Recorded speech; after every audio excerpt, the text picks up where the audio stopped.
The U.S.-India relationship is no longer just important, it is a defining relationship of the 21st century.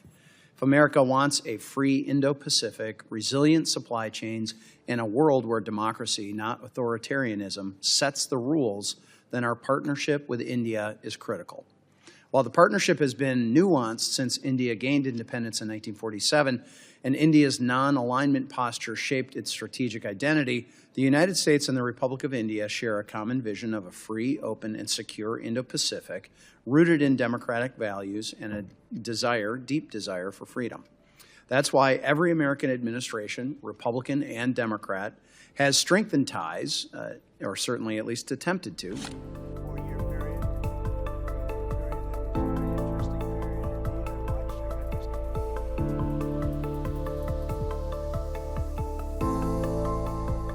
The U.S.-India relationship is no longer just important, it is a defining relationship of the 21st century. If America wants a free Indo-Pacific, resilient supply chains, and a world where democracy, not authoritarianism, sets the rules, then our partnership with India is critical. While the partnership has been nuanced since India gained independence in 1947, and India's non-alignment posture shaped its strategic identity, the United States and the Republic of India share a common vision of a free, open, and secure Indo-Pacific rooted in democratic values and a deep desire for freedom. That's why every American administration, Republican and Democrat, has strengthened ties, or certainly at least attempted to, making clear that the United States does not see India as a temporary or transactional partner. Still, we must view this moment with clear eyes. President Putin's warm visit to India last week and India's participation in China's Shanghai Cooperation Organization summit this September raised some understandable concerns. At the same time, India has agreed to purchase more American energy, thereby reducing significantly its reliance on Russia. In fact, on my way in earlier, I ran into a delegation of parliamentarians from Latvia who, through connections with Michigan and the Michigan National Guard and the Latvian military, we're all very acquainted with them.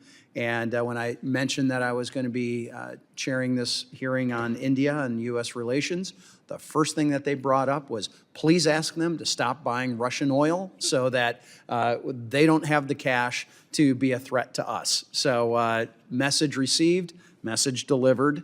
Moreover, authoritarian powers like China and Russia are redrawing borders by force, undermining democratic norms and coercing their neighbors. Nowhere is this more evident than in the Indo-Pacific, where an increasingly aggressive China threatens regional stability, global prosperity, and the open flow of commerce. China's string of pearls ideology is no longer just a theory, but rather an overt attempt to encircle and control the Indian Ocean, its sea lanes, and expand the militarization of these strategic ports and trade routes. We cannot allow this to happen, in my opinion. India knows these risks firsthand. Since 2020, Chinese forces have killed Indian soldiers on their shared border. India has responded decisively, pushing back against Chinese military pressure and limiting China's influence inside India and in neighboring Bhutan. Today, U.S.-India cooperation spans defense, technology, counterterrorism, and trade. Defense ties have never been stronger. India participates in the Quad along with our allies Japan and Australia. Additionally, our militaries conduct joint exercises from the Indian Ocean to Rajasthan and transfer some of our most advanced defense technologies to deepen military-to-military trust and interoperability. The counterterrorism cooperation is equally significant. The LET and the TRF, the organizations responsible for the heinous attack in Palagram, were designated by the Trump administration as foreign terrorist organizations in July of 2025, reflecting our shared commitment to fighting terror wherever it occurs. This partnership is not only about security. People-to-people ties between our nations are extraordinary. More than 5 million Indian Americans contribute to the American economy. They serve in our military. They lead major companies. Meanwhile, American students, businesses, and tourists engage with India every year, strengthening our connection to one of the world's most vibrant democracies. In fact, I'm submitting a letter for the record from the Indo-American Chamber of Commerce, headquartered in Detroit, Michigan, Supporting the work of this hearing and stressing that the U.S.-India relationship is not just a diplomatic one, but rather a living bridge of shared values, democratic principles, and economic opportunity, without any objection.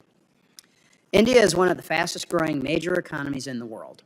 American companies increasingly see India not just as a market, but as a partner to innovation, especially in AI, communications, and advanced technologies, where collaboration already exists. American companies are eager to enter the Indian market on a level playing field.